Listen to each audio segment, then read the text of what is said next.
फ़ज़ाओं का बादशाह कौन सा जहाज़ है जिसके ना कभी कोई हादसा पेश आए हैं, जिसे ना कोई टेक्निकल खराबियां हुई हैं, दुनिया के बेहतरीन जो जहाज़ समझे जाते हैं, ये आपके सामने रख देते हैं जनाब। इंडिया में कुछ भी हो जाता है, अर्नब गोस्वामी टाइप जो लोग हैं उसे पाकिस्तान से रिलेट करने की कोशिश करनी है। इस बार जो साने है इसको रिलेट करने की पाकिस्तान कोशिश की गई है वाया तरकिये। ये मामला क्या है ये भी आपके सामने रखेंगे।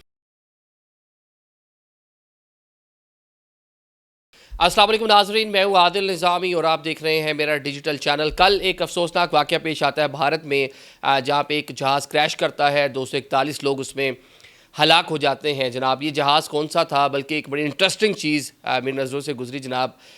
साल 2025 के दुनिया के महफूज तरीन समझे जाने वाले जहाज़ों के model A to Z aviation एक वेबसाइट है जो इसकी इनको रैंकिंग देती है, रेटिंग देती है।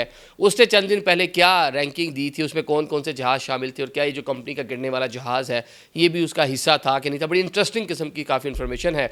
और सेकेंडली जनाब, इंडिया में कुछ भी हो जाता है, अर्नब गोस्वामी टाइप जो लोग हैं, जो वहाँ पे एक कह लें कि एक नेगेटिव जहन के जो लोग हैं उसे पाकिस्तान से रिलेट करने की कोशिश करनी है। इस बार भी इस पूरे जो साने हैं इसको रिलेट करने की पाकिस्तान के साथ कोशिश की गई है वाया तरकिये। ये मामला क्या है ये भी आपके सामने रखेंगे जनाब। 2025 की जो रेटिंग के फ़ज़ाओं का बादशाह कौन सा जहाज़ है, कौन सा ऐसा प्लेन है जिसके ना कभी कोई हादसा पेश आए हैं, जिसे ना कोई टेक्निकल ख़राबियाँ हुई हैं, और अपनी रेंज, अपनी कैपेसिटी और अपनी परवाज़ के हिसाब से दुनिया के बेहतरीन जो जहाज़ समझे जाते हैं, उनमें जो टॉप 3 इस रेटिंग के मुताबिक 2025 की जो 9 जून को जारी हुई है, चंद दिन पहले ही, ये आपके सामने रख देते हैं जनाब। सबसे पहला इसने नाम दिया है जनाब, नंबर 1 पे इसने रखा है A380 को। वाइड बॉडी बड़ा जहाज़ है, 850 पैसेंजर इसके ऊपर आ जाते हैं, डबल डेकर, दुनिया की 10 एयरलाइन इसको इस्तेमाल कर रही हैं, और कह लें कि लंबे रस्तों के लिए ये मतलब बेहतरीन सफ़र के लिए जो है ये माना जाता है। बड़ा कंफर्टेबल जहाज़ है। अभी तक कोई इसको किसी किस्म का कोई हादसा इसको पेश नहीं आया। 2005 से इसका जो है एयर ऑपरेशंस का आगाज़ हुआ था। अभी तक जनाब 10 मिलियन घंटे ये प्रवास कर चुके हैं इसके जहाज़, और जनाब इसके साथ साथ 10 लाख जो परवाज़ें हैं वो अभी तक इसकी मुकम्मल हो चुकी हैं। और सिंगल कोई ऐसा वाक़या नहीं है कि इस जहाज़ में कोई मसला अभी तक दरपेश आया हो। एक तो नए जहाज़ हैं, एयरबस कंपनी भी अच्छी है, बोइंग भी बेहतरीन है। तो जनाब A380, और साथ में तस्करा ये भी मिलता है कि A350 इसी का एक और मॉडल है, उसको भी बेहतर कहा गया, लेकिन मेंशन उन्होंने A380 को किया हुआ है। दूसरे नंबर पे जो उन्होंने सेकंड नंबर दिया है जनाब, वो उस जहाज़ को दिया है कल जो आपने इंडिया में क्रैश होते हुए देखा जनाब, 787। इसके 3 वेरिएंट हैं इस जहाज़ के, एज़ पर कैपेसिटी के कितनी कैपेसिटी उसके अंदर आ सकती है। ये बड़े अच्छे लॉन्ग रेंज ये जहाज़ हैं, इनकी स्पीड खासी अच्छी है, एल्युमिनियम बॉडी है, बोइंग के बने हुए हैं, और दुनिया की बेहतरीन जहाज़ों में इनका शुमार होता है। अभी तक इनके कोई हादसा नहीं हुए थे। मतलब इतना कह लें कि बेहतरीन जहाज़ ये कंसीडर होता था दुनिया का। लेकिन कल जो इंडिया में वाक़या पेश आया, एविएशन इंडस्ट्री का ये हॉरिबल इंसिडेंस था, हॉरिबल वाक़या था, जिसमें इतनी बड़ी तादाद में पैसेंजर जो जहाज़ में बैठे हुए थे और साथ बाहर 50-60 लोगों का जान से चले जाना, एक कह लें कि एक हॉस्टल के ऊपर, मेडिकल कॉलेज के हॉस्टल के ऊपर उसका गिरना। तो इस तरह के डैमेजेस बहुत कम मिलते हैं। जो हादसा होते भी हैं तो सामो जो सिविलियन आबादी होती है उसको बचाने की बड़ी कोशिश की जाती है कि शहरों पर ना गिरे कि दाएँ बाएँ।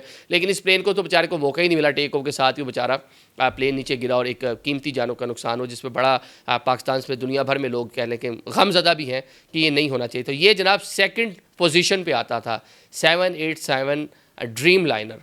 इसको जनाब पहला हादसा जो है अभी तक एविएशन की इंडस्ट्री में इसको पेश आ रहा है।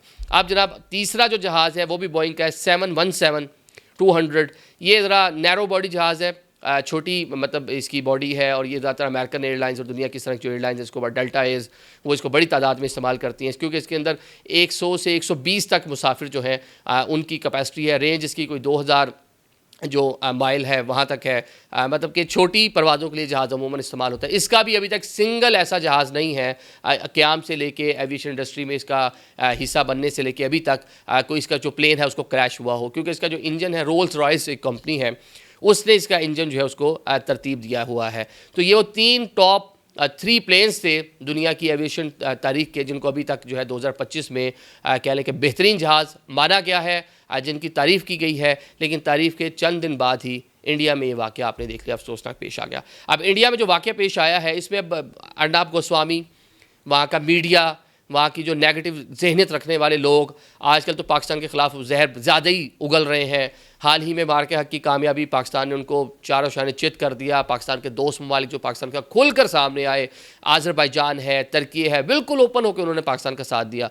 बाकी मुस्लिम दुनिया, मुस्लिम सऊदी अरेबिया, ईरान, बाकी जो हमारे मुल्क थे उन्होंने भी साथ दिया, चीन ने जिस तरह साथ दिया। तो वहाँ पे जो सबसे ज़्यादा टारगेट किया गया वो तुर्की को किया गया और साथ में आज़रबाईजान को किया गया। तुर्की पे इस तरह तनकीद की गई कि टूरिज़्म नहीं करेंगे, आपकी कंपनीज़ का बायकआउट करेंगे। आज़रबाईजान को भी इस तरह धमकियाँ दी जाती रहीं। अब जनाब अर्नब गोस्वामी और उस तरह जो वहाँ पे सोशल मीडिया के जो ज़हर फशानी करने वाले लोग हैं, उन्होंने एक प्रोपेगेंडा करने की कोशिश की। क्या प्रोपेगेंडा किया कि जनाब जो जहाज़ है इसकी मेंटेनेंस की जो ज़िम्मेदार है वो एक टर्किश कंपनी है। बिल्कुल तुर्की वहाँ पे बहुत सारी फैसिलिटीज़ दे रहा है उनकी एयरलाइंस के लिए, वहाँ पे जो एयरपोर्ट के ऑपरेशंस हैं उसके मामलात को लेकर, मेंटेनेंस के मामलात को लेकर। लेकिन जनाब आपको एक हकीकत बताते हैं कि जो जहाज़ गिरा है 787, ये मॉडल के जो जहाज़ हैं तुर्किश कंपनी इनको किसी किस्म की टेक्निकल सपोर्ट नहीं दे रही। तुर्किश कंपनी टेक्निकल सपोर्ट दे रही थी बोइंग 777 को।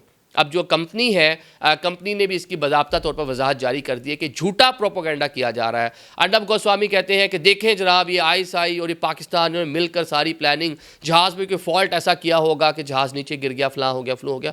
हादसा कहीं भी हो सकते हैं, दुनिया में कहीं भी हो सकते हैं। पाकिस्तान में भी कई हादसा हो चुके हैं, PIA के भी कई, एयर ब्लू के भी कई जहाज़ नीचे गिर चुके हैं, अमेरिकन एयरलाइंस के कई जहाज़, कोरियन एयरलाइन अभी हाल ही में आपने देखा है, कनाडा के अंदर आपने हादसा देख लिए। तो ये तो होते रहते हैं, तो एक नॉर्मल चीज़ है। दुनिया में लाखों हज़ारों जहाज़ जो है एट ए टाइम हवा में होते हैं, तो इस तरह के हादसा जो है दुनिया भर में होते हैं। लेकिन सेफ्टी जो है वो की जा सकती है। लेकिन एक झूठा प्रोपेगेंडा असल जो मकसद है वो इंडिया की जानब से किया गया, बदनाम करने की कोशिश की गई इस इंसिडेंस में पाकिस्तान को, और सेकेंडली पाकिस्तान को एक बरादर इस्लामी मुल्क करके जिसने पाकिस्तान को सपोर्ट किया, उसको एक कह लें कि उसके इमेज को नुकसान पहुँचाने की कोशिश की गई। Thank you so much.